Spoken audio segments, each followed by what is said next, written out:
There are people that when you arrest them, you can make them do whatever you want.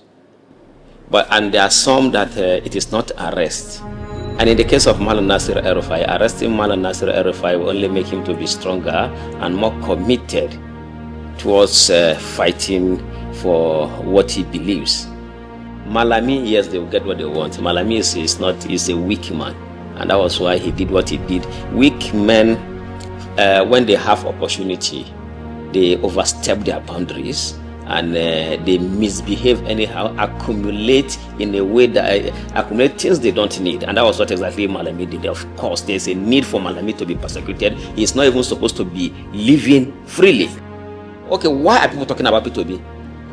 Let me tell you, there's something missing in Peter Obi. If he realizes that, he will get 40% of northern votes. 40% of northern votes without even having to bring any top politician from the north to be his vice president. What is it? You see, Peter Obi has something that northerners love and appreciate so much. All right, welcome to another exciting edition of Naija Unfiltered, a SYMFONI podcast. And my guest is the president of National Association of Nigerian Students, Comrade Atiku Isa. Comrade, good to have you. Thank you very much. It's always a pleasure. All right, let's be direct and go straight to today is politics all the way. As a devout Muslim, we know that the removal of subsidy, the cost of living, the devaluation of the naira, insecurity is hitting hard in the north. That is undoubtedly. What are the feelers from the north as we head into 2027? Do you think President Tinubu has a chance? And if you can just give us your thoughts on what is likely to happen in the north or the way the north may vote in 2027.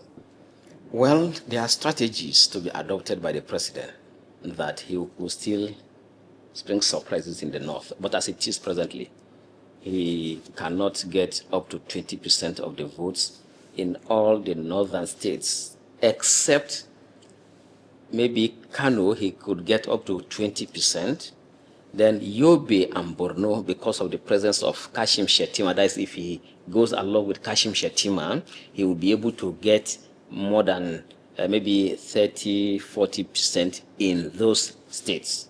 Aside that, in the north now, you see, the politics of the north is such that there are certain personalities that control the voters. And those personalities are not with him. Really? Yes. So it's not like other states where people can decide on their own. Like, okay, you see what people did in the southeast during the last election. South side, you see, youths came out, even though the Labour Party was virtually unknown.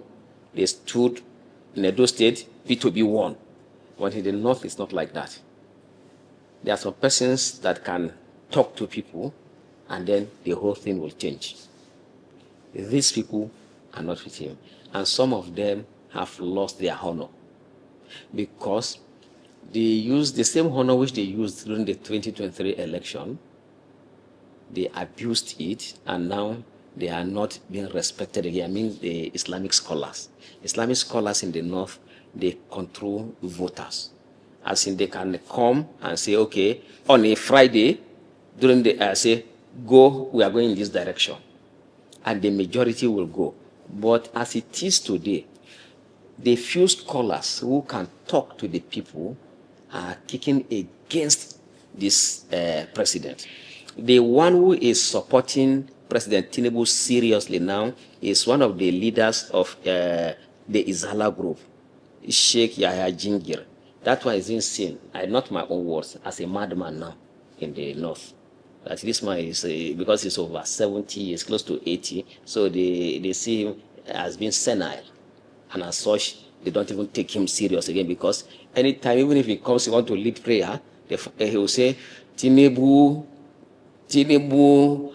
Muslim. That's how. So they don't see this man. Sometimes some people don't even want to pray in his mosque again because of the way he's talking about Tinubu. So He no longer control, even among his own very senior members, they disagree with him completely. So now, Tinubu has a serious problem. All right, we learned that Tinubu is spending billions on projects, on appointments and settlements across the north right now. And some persons are asking, is that governance, or is he trying to buy back a people he had lost, or so to say, abandoned before now? Well, I move around the northern states, and I live in the north. I don't know the people that are benefiting from these monies that you are talking about, because the kind of poverty in the north cannot be found anywhere in the country. The kind of poverty that people cannot feed. And that's why I have always accused the traditional rulers and the Islamic scholars that you cannot keep quiet when the majority of the people are turning into beggars. Not only the youths now, the majority, you see healthy men coming to beg. They are moving from one place to another. So where is the money going to? It's just going to the hands of very few who are not helping the people. So that's why the Northerners are very angry with President Tinubu, because they also claim that fertilizer is very expensive. If they buy fertilizer, they cannot sell what they get from their farms because food is being imported into the country at a cheaper rate. So once they spend money on fertilizer, whatever they get is not even enough to recover the money they have spent on the fertilizer. So all of these things is working against the government. So I don't know where the billions are going. They share it among themselves. What is happening in the north is that those who are wealthy are becoming more wealthy, and those who are poor, who are in the majority, like say 80%, are becoming poorer. 80%, the poverty rate in the north is up to that, because people cannot. If you go to the hospital, you see, once you don't feed well, the chances of you falling sick is high. See, virtually all the hospitals are filled to capacity because many people in the north are not feeding well. So I don't know where the billions are going to. I think he needs people who are honest enough to be able to tell him the truth of what's happening in the north. All right, let's go. Let's hear from you, comrade. Straight to the point. When northern elders talk about zoning the presidency back to the north, is that a genuine political demand or just an expedient move necessary to retire Tinubu in 2027? No, it's just a move to retire Tinubu in 2027 because some of these politicians believe that with the voting strength of the north, if a northerner is given a ticket, and they will be able to capture the entire of the northern region, and by so doing, they will be able to defeat Tinubu. But it's not really, that is political expediency. For the truth of the matter is that by convention, even though it's not constitutional, we have always agreed in this country that the presidency should be between the north and the south, which I personally disagree with that. It should not just be between a particular area of the north and a particular area of the south. Break it down for us. So now, whenever it is the turn of the north, it goes to northwest. Whenever it's a turn of the south, it goes to southwest. It's just between Hausa or Fulani and Yoruba. It's not two tribes we have in the country. When you say south, we have southeast, we have south-south, and we have southwest. Now, if you talk about the north, we have the northeast, northwest, and north central. Since from 1999 to date, nobody from southeast has become vice president. From 1999 to date, nobody from northeast has been president. But we have produced two presidents from the north, both of them from northwest and both from Katsina. Now, North Central has not produced. And it's usually not based on competence that these people are usually elected. It's just political, because of the political, maybe the numerical strength and other considerations. So it should not just be between Northwest and Southwest. There should be a balance. That balance brings about unity and stability of the country. You cannot continue to, it's not about, once you insult, you see, let's look at this scenario. A Dangote who is a billionaire can decide to fight somebody who cheated, if he entrusts maybe 100 million naira in the hands of somebody, and the person takes away the money, and the person is boasting that you cannot do anything. The Dangote can decide to fight and go to court because of that 100 million naira. Not because 100 million naira can make him poor, but because he has been insulted. Human beings don't want to be insulted. And he can spend $1 billion naira to recover that 100 million naira. So when you insult people, they will want to fight back, and that's why all of this agitation. Make people have this sense of belonging. You cannot just as if they don't matter.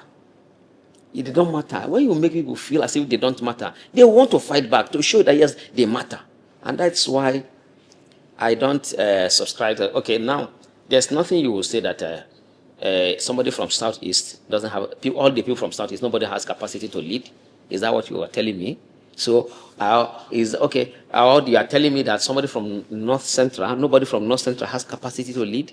It should not be so. So, I actually respect that gentleman agreement that the presidency be between years, so that people can have a sense of belonging. I also don't believe in giving it to the wrong person. All the regions have capable hands. All you need to do is to identify these capable hands, support them to become president or whatever position. All right, looking at Amechi, Peter Obi, Atiku, or any other new northern candidate joining the fray, who do you think realistically has a chance to defeat Tinubu? As it is now, in 2027, it depends the combination that would defeat Tinubu. We have about 2 sets of combination. Any one picked among these 2 combinations will defeat Tinubu. Let's hear your combination. If you have Peter Obi and Kwankwaso, and Atiku agreeing, they will defeat Tinubu. That is Peter Obi as president, Kwankwaso as vice president. Of course, Atiku cannot even go to Tinubu.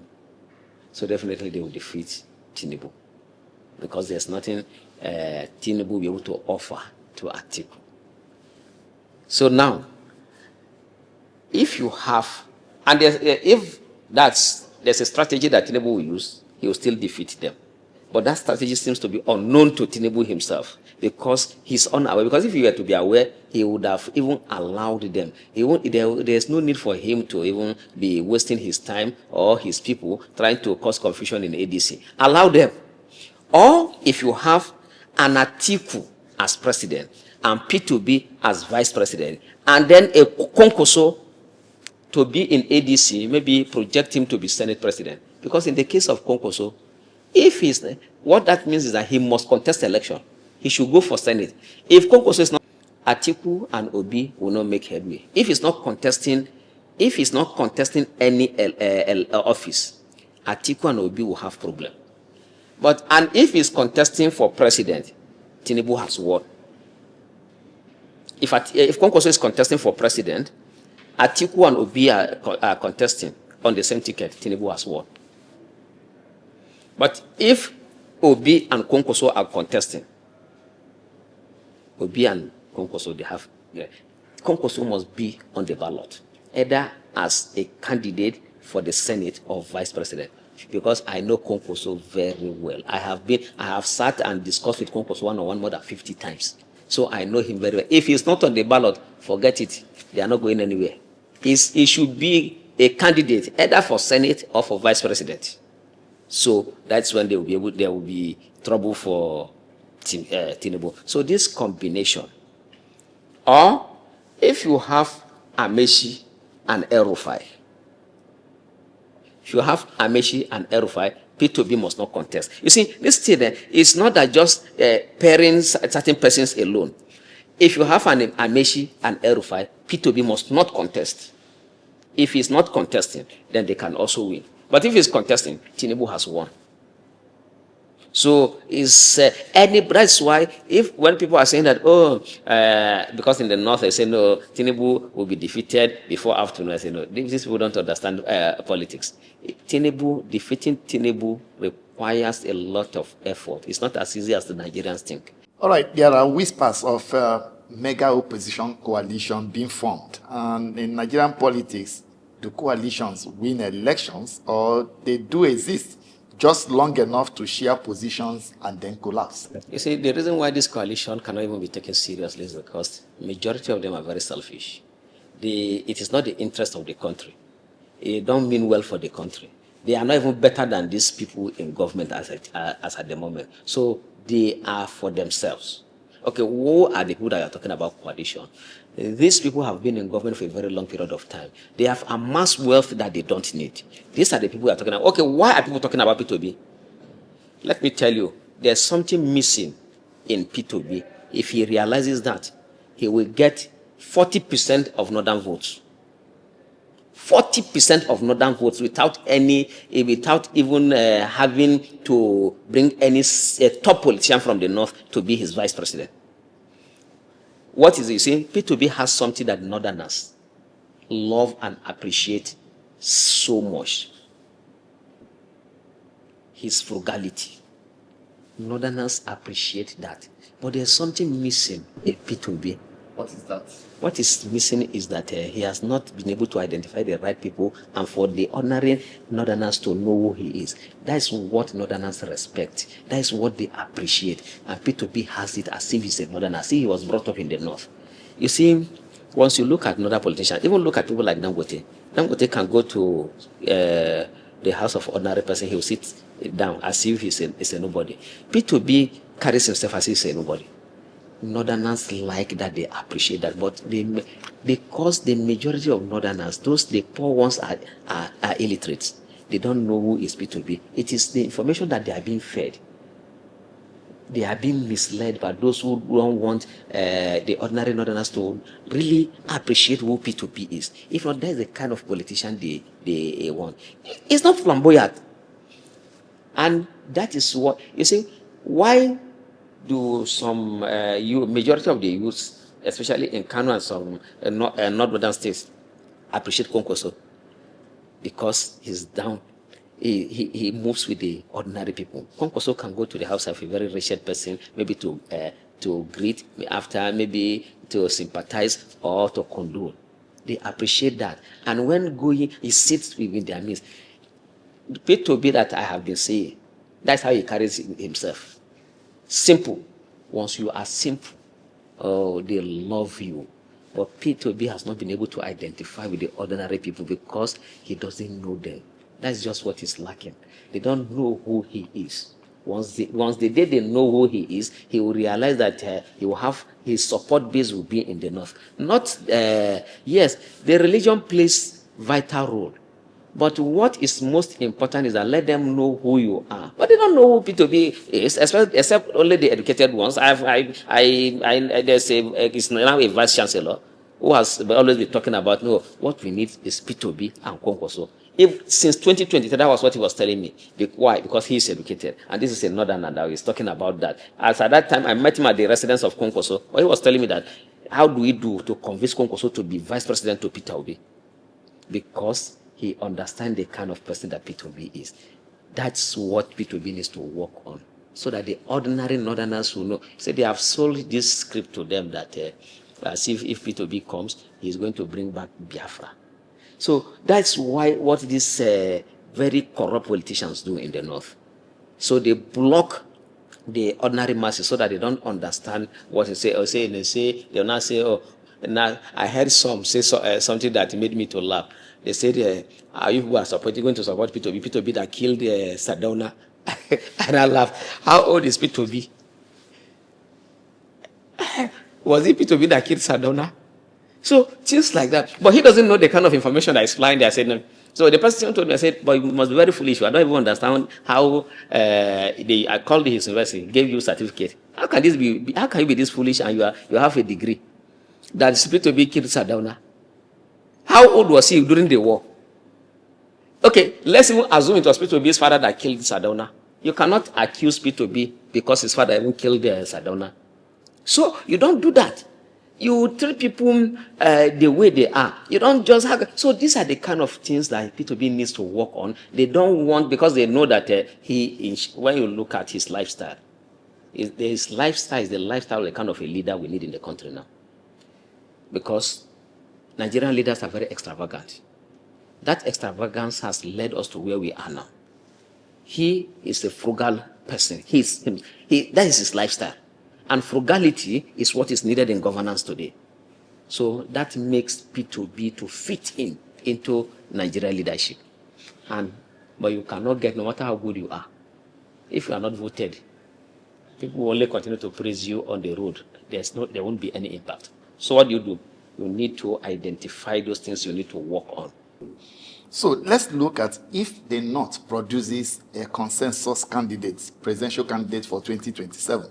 What are the qualities that could stand him out to defeat Tinubu? Well, the candidate of the North as it is today, we don't even need to mention names. It's only Atiku.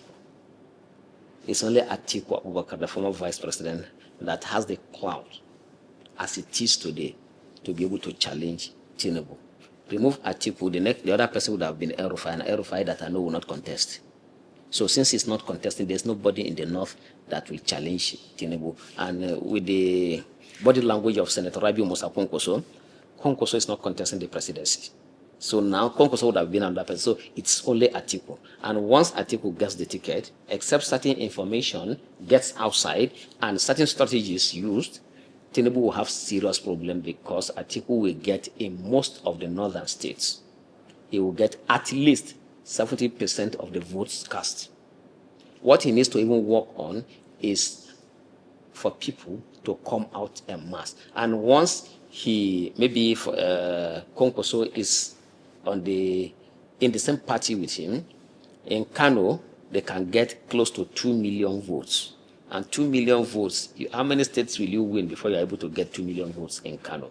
Because the North will rally around Atiku, believing that he is going to be the savior and certainly help North and save the Northerners from the persecution of President Tinubu, allegedly, because that is what is the information that has been passed across the northern states, that Tinubu is persecuting the North, he is doing this to the North, doing that. But I always argue, because I always want to be fair.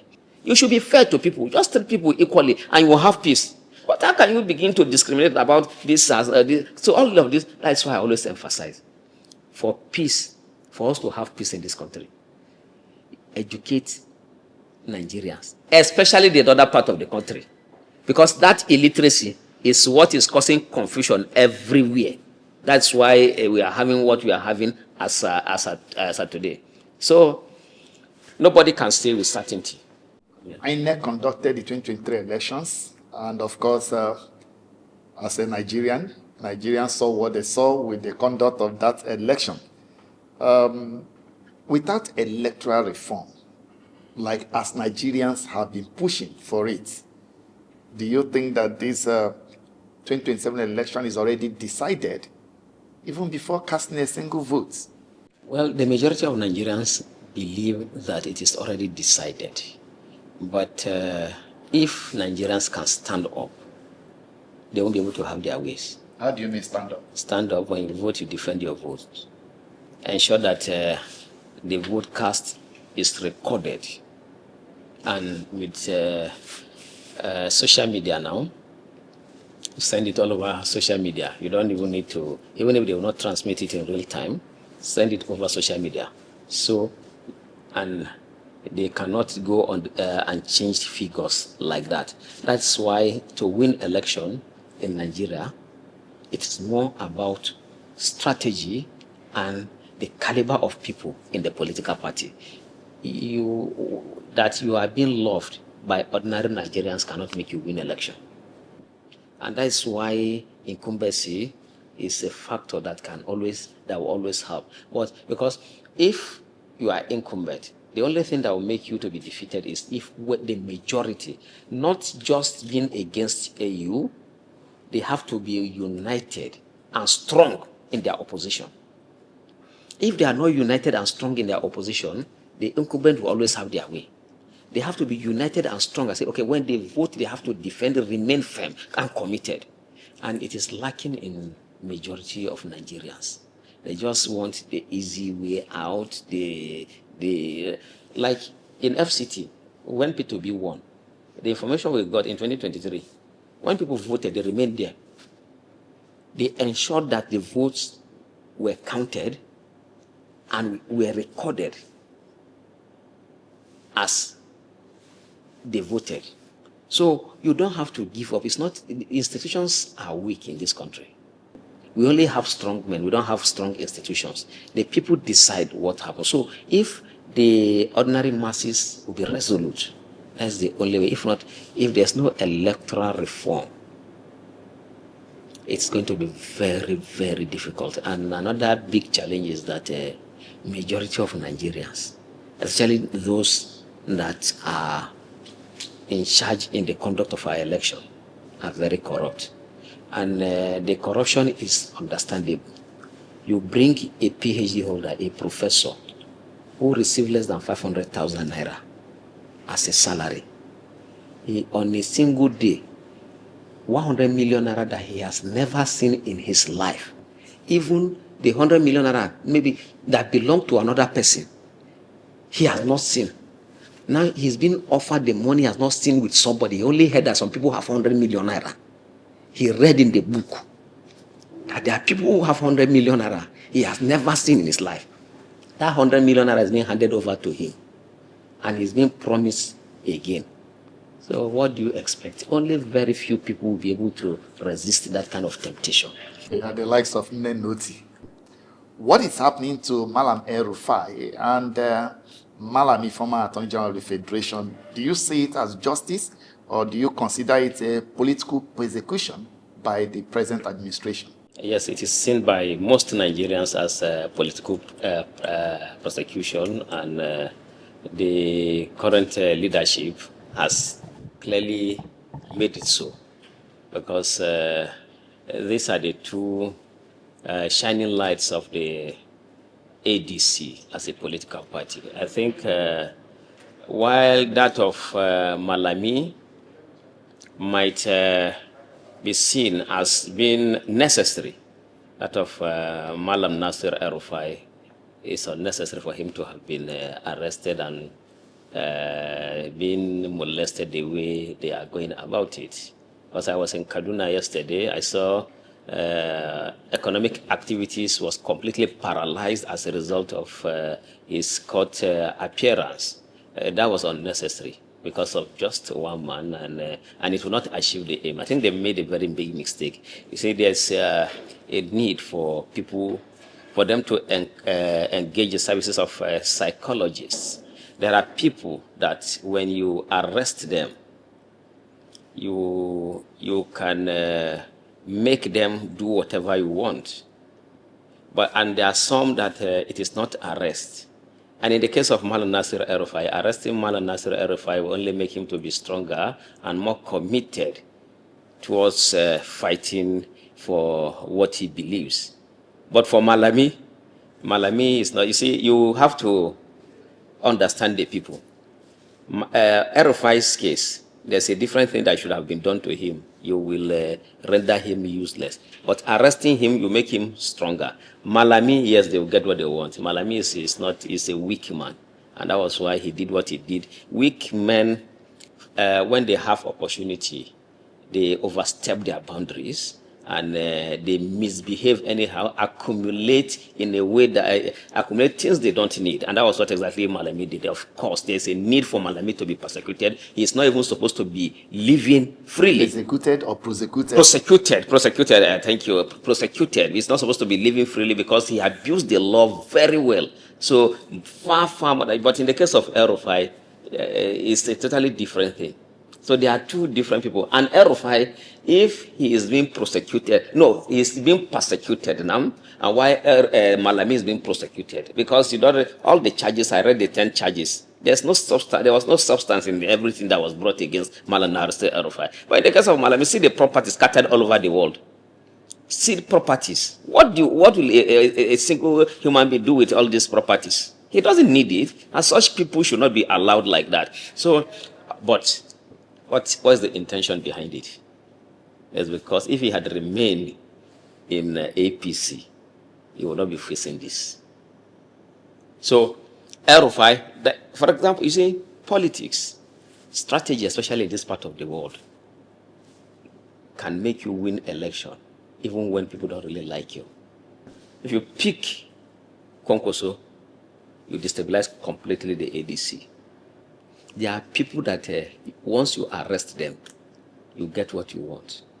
And there are people that you call them, you plead with them. El-Rufai, all this is showing strength. If those people like that, you can beg them. The president is not an ordinary person. If the president will continue to beg him, you don't fight people like that. But for Kwankwaso, just arrest him. Once you arrest him, bring all the charges. Of course, you cannot be governor in Nigeria without having one or two things that you must have done wrong. Once you take him to court, within 2-3 days, he will step down. So there are strategies that will work, and this government, at the end of the day again, they will have what they want. But it's not all the people you continue to arrest.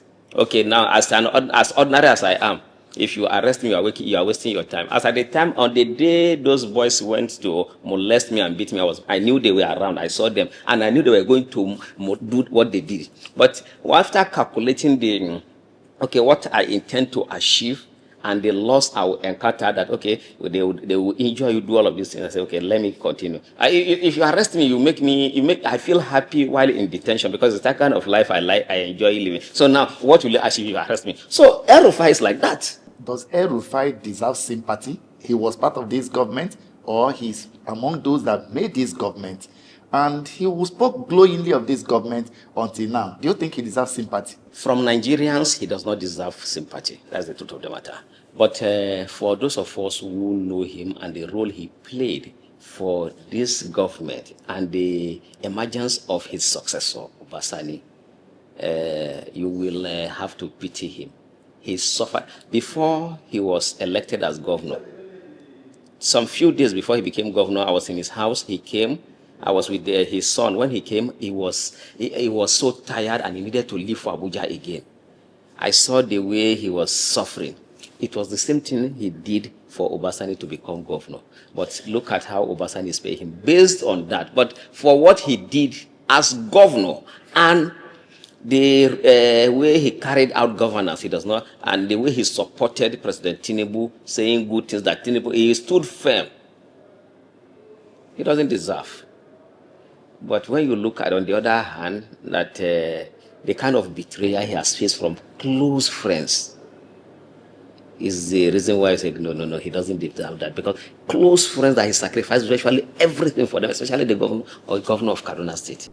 What do you think? People say it looks as if it's karma that has come back to haunt him, because during his days as governor, people argue that he demolished houses, quarreled with traditional rulers, and allegedly polarized the state. So for some persons, it's karma at work. No, sometimes a good leader needs to step on toes. These traditional rulers you are talking about, they are majority of them are after their interest. So when you don't step on their toes, the state cannot move forward. Yes, there are houses that are actually supposed to be demolished. The only area I fault Nasir El-Rufai, because if I have opportunity, I'll do the same thing he did, but with compassion. Yes, you see, people just build houses anyhow. I live in Kaduna State, where they build houses anyhow. They don't consider the safety at all. They build houses, begin to wonder if these people are human beings. Those houses, actually, the majority are supposed to be demolished. The only area where our compassion will play in will be that for those who are stark illiterates, who don't even understand anything, and they lack exposure, and they were not properly guided. Also, they have their papers. So, and they are poor people. Act of compassion, you give them another place to go and build, and you demolish the place. But in his own case, usually he finds out you don't have the papers, and no matter how poor you are, he doesn't care. He will demolish, and he will, if you like, you go to court, it's your business. No, governance is about the welfare of the people. You have to take that into consideration. You don't have to punish people, because you have to enlighten them before you can carry out whatever you want to. So El-Rufai did certain things that he stamped his authority, and that is very necessary. Like in the case of his successor now, he's a weak man. He just wants to satisfy everyone. You don't satisfy the people, especially in this part of the world where we don't want the right thing to be done. You don't do satisfy these kind of people. You have to stamp your authority. Let the right thing be done, not what will make them to be happy. Now, you can see, even on the road, okay, people misbehave anyhow. They jam pack the road, see hold up everywhere, because they know that nothing will happen. You don't do that. Yes, there are places in Kaduna before that usually they come on the road while they protest and kill people. There was a certain time Nasir El-Rufai was coming. They were protesting, he came down. And he told them, he swore by God Almighty that if you come out again to block this federal road, I will demolish all the houses there. As I speak to you up till this moment, no single protest from that day till this morning that we are speaking. So that's the kind of leader that is in there. You don't have to pamper the people, do the right thing, but what he needs to learn is there should be compassion. There was no compassion in what he was doing, and that is why a lot of people are angry with him, but there was sanity. There was a time that the Azazaki people would be moving. They completely take over a whole lane. So even if you have emergency, you cannot go. But when they have started again, because he's no longer the governor, because they know that the current governor of Kaduna is a weak man who tries to please everybody because he wants to be re-elected. So that's not the kind of leader you need.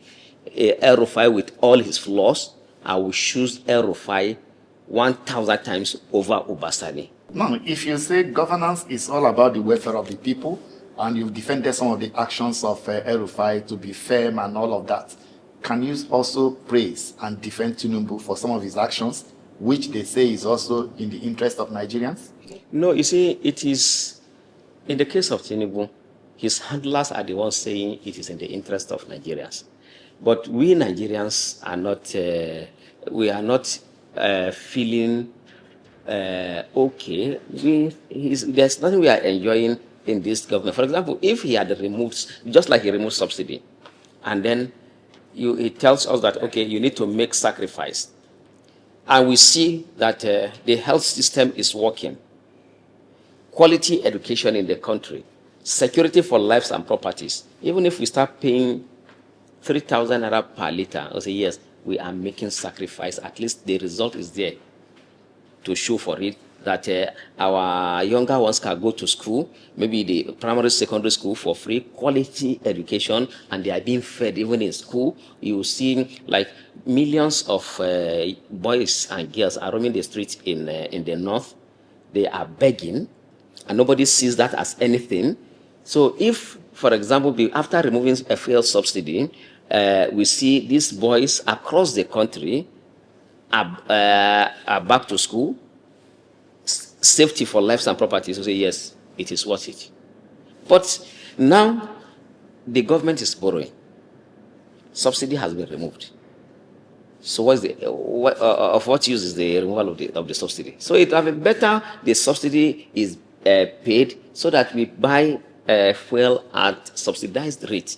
So we are not benefiting anything. I just told you in the case of El-Rufai, when he did that, now there was protection of lives and property. Still on that highway where people were always killed. A colonel was killed at a time. A colonel. All human beings are the same, but respect needs to be given to certain categories of people because of their sacrifice. A colonel is not an ordinary human being. So a colonel was killed on that road. People lose their lives. You see, you have vagabonds. Once they are angry, they come on the road. They just they begin to separate people, maybe based on their ethnicity or what they believe, and kill some, leave some. That should not be the case. El-Rufai stopped them completely. And so that is the kind of leadership I'm talking about. Let the results show for it. Okay. If El-Rufai, for the sake of argument, if El-Rufai is jailed today or otherwise, will they not mourn him or celebrate him?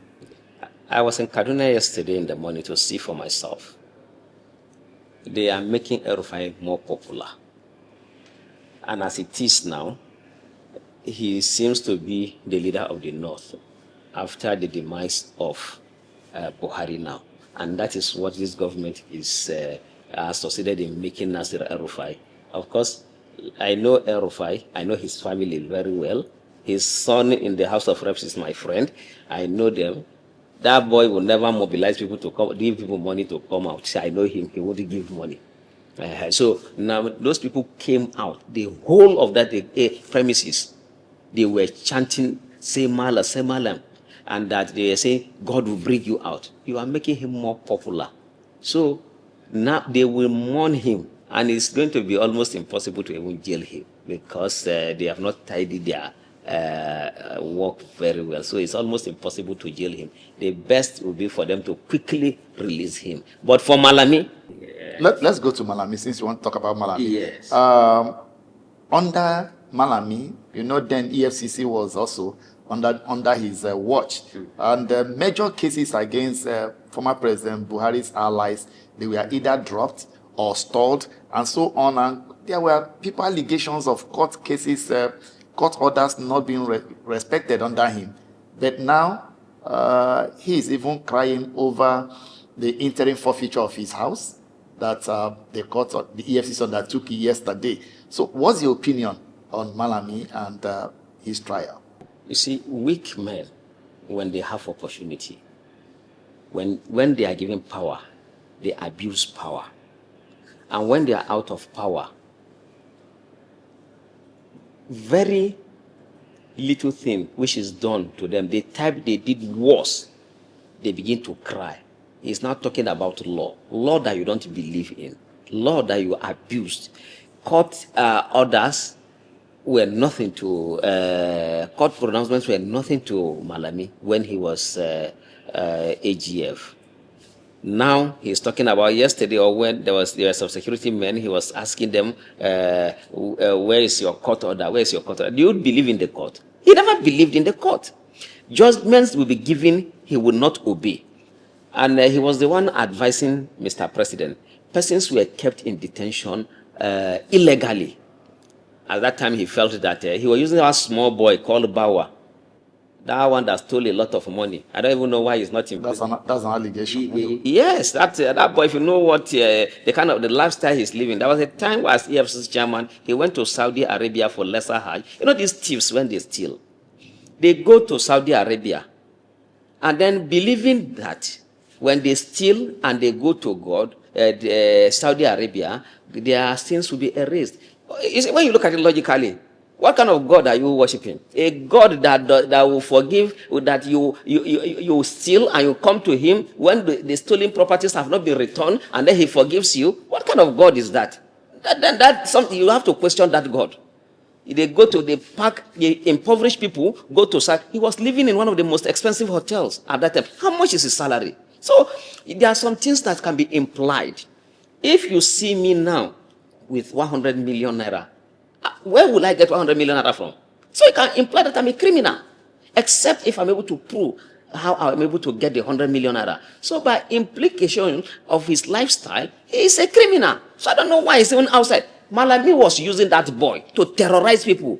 Anything they say, EFCC, EFCC. People like us don't fear EFCC. EFCC, I just see them like this Almajiris now. Because I don't have anything. You cannot come after me. I don't have anything. Is it the 2,000 naira in my OP account that you come and arrest me for?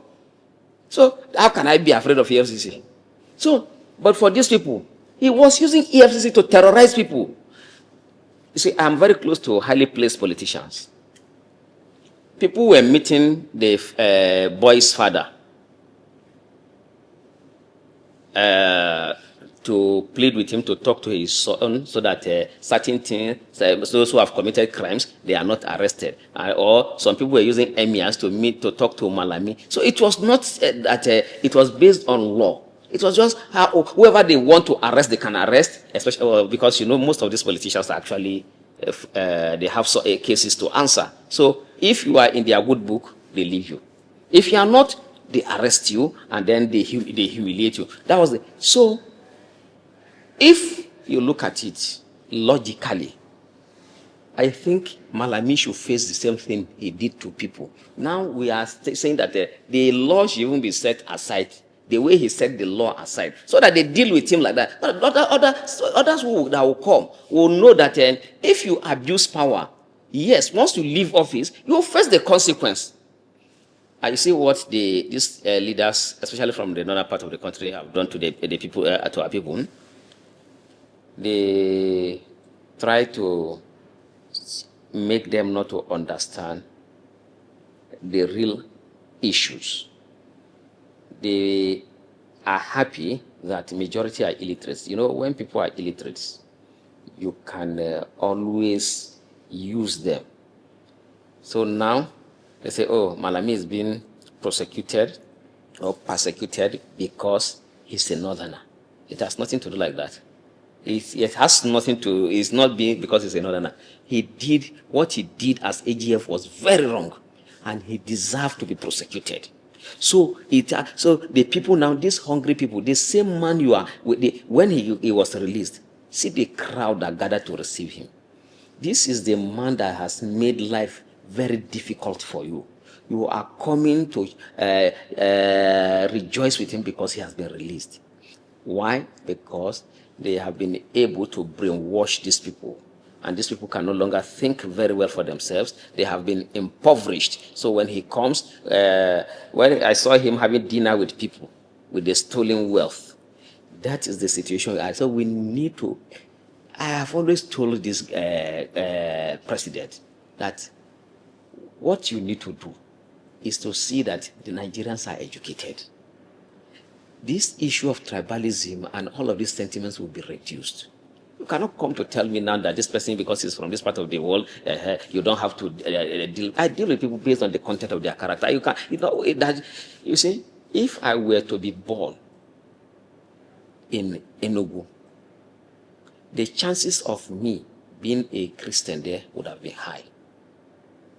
If I were to be born in maybe Port Harcourt, with the kind of person that I am, the chances of me being a militant would have been high. Because I'm born in the north and I went to school, if I didn't go to school, I would have been a Boko Haram member. That's the fact. So now, how do you change this current security situation of the country? Educate the people. If I didn't go to school, in short, I would have been more, would have terrorized this country more than Chekau. Because I don't fear death. So there's nothing that would have made me not to be a Boko Haram member with the kind of things these people are doing. I would have, in short, my own would have been, I would have been targeting these governors and these governors who are just stealing our wealth and taking it outside the country. But why I want to do that? Because one, the education has exposed me, and I also believe that I have what it takes to be a governor, to be a president. So why should I do that? Let me continue to struggle. Once I get to that position, I will correct all of these things. So, but for these people, because they are not educated, they feel that, no, this thing, they have to kill these people. All right, comrade, thank you very much. It's always a pleasure talking with you because time flies when talking with you. We appreciate you. Thank you. Thanks for coming on again. Thank you. Thank you.